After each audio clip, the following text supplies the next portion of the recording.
dikelayakan oleh pemain warisan baharu. Pak, bang, oh abang, pemain warisan kami bisa gol bang. Bukan 0-0 ya, maaf ya. Abang-abang yang main kelayakan Piala Dunia, tutorial gol ada di sini ya. Jangan report FIFA. Report. Ampun bang. Halo guys, selamat datang di informasi. Kali ini kita akan membahas tentang kemenangan meyakinkan Malaysia 4-0 atas Vietnam dalam kualifikasi Piala Asia baru-baru ini menarik perhatian, bukan hanya karena hasilnya, tetapi juga karena kehadiran sejumlah pemain warisan yang baru direkrut. Menariknya, Malaysia yang selama ini kerap mengejek Indonesia dengan sebutan tim Belanda B karena menggunakan pemain keturunan Eropa, kini ikut mengandalkan strategi serupa. Hanya saja, ketika Indonesia melakukan proses naturalisasi secara terbuka, melalui konferensi pers dan penjelasan garis keturunan oleh Ketua Umum PSSI Erick Thohir, Malaysia justru cenderung tertutup.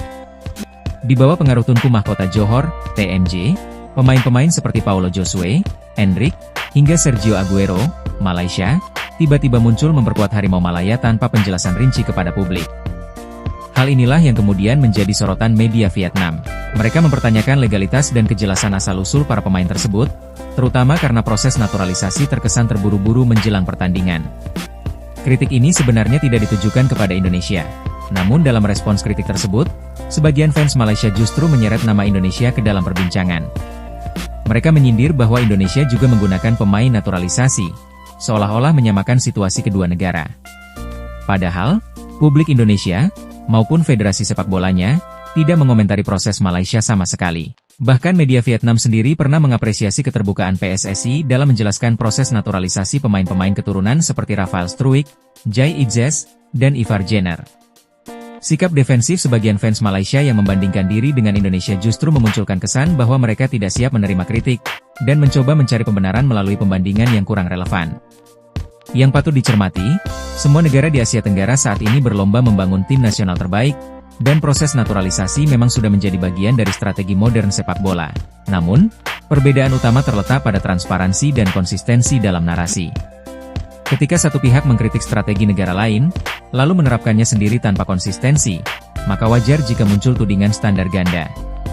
Pada akhirnya, selama proses naturalisasi dilakukan secara sah dan sesuai dengan regulasi FIFA dan AFC, tidak ada yang salah.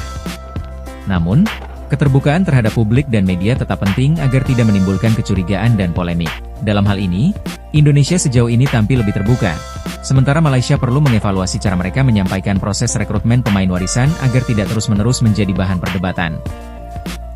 Semalam kecoh pula persoalan adakah pemain-pemain baru Harimau Malaya ni berketurunan Malaysia. Tapi persoalan ni bukanlah datang daripada orang Malaysia, daripada jiran sebelah. Saya faham konteks kenapa teman-teman Indonesia tanya soalan ni. Untuk timnas Indonesia, biasanya kalau diorang ada pemain warisan terbaru, pemain heritage, kebiasaannya Pak Erick Thohir akan keluarkan satu statement. Dia akan cakaplah player ni asal daripada mana, keturunan mana, balik kepada skuad kebangsaan kita, mengenali TMJ. Beliau ni jarang keluarkan statement pasal kerja beliau. Baginda pun pernah keluarkan satu statement, siap dengan hashtag mereka tak biasa. Bagi pendapat korang, adakah kehadiran pemain-pemain ni akan bagi impak kepada pemain tempatan? Seperti dijangka, Persatuan Bola Sepak Malaysia FAM tidak mengulas bagaimana mereka mempunyai kaitan dengan Malaysia. Mengikut peraturan FIFA, pemain yang lahir di luar negara dan memiliki kewarganegaraan asing hanya layak bermain untuk negara lain jika mereka mempunyai hubungan kekeluargaan melalui ibu bapa, datuk atau nenek. Namun tiada penjelasan terbuka diberi tentang salah sila mereka. Lebih mengejutkan, kebanyakan mereka tidak pernah bermain dalam Liga Malaysia kecuali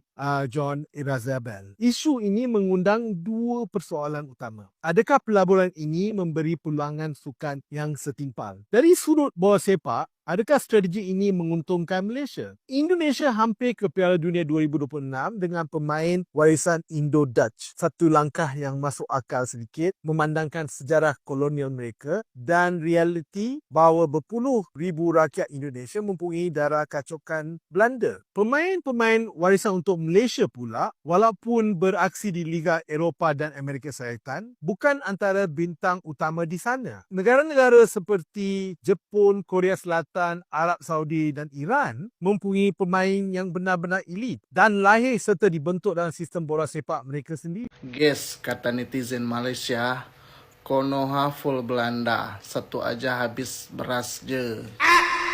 Coba lihat pemain timnas mereka. Ini bukan lagi keturunan ya guys ya, tapi ini benar-benar naturalisasi. Naturalisasi tanpa darah dan keturunan. Jadi Dek Malai, kalau mau berucap lihat-lihat dulu ya, lihat kondisi dan situasinya. Ini coba bayangkan. Orang lagi liburan di Malaysia, malah ditawarin masuk timnas Malaysia ya guys ya. Kocak. Aduh, susah nih sama Dek Malai satu ini ya. Guys, di kualifikasi AFC ini, Malaysia satu grup dengan Vietnam ya guys ya. Dan netizen Malaysia bilang, cuman lawan Vietnam. Cuman lawan Asia Tenggara. Ini mereka akan segera melawan Vietnam di kualifikasi Piala Asia.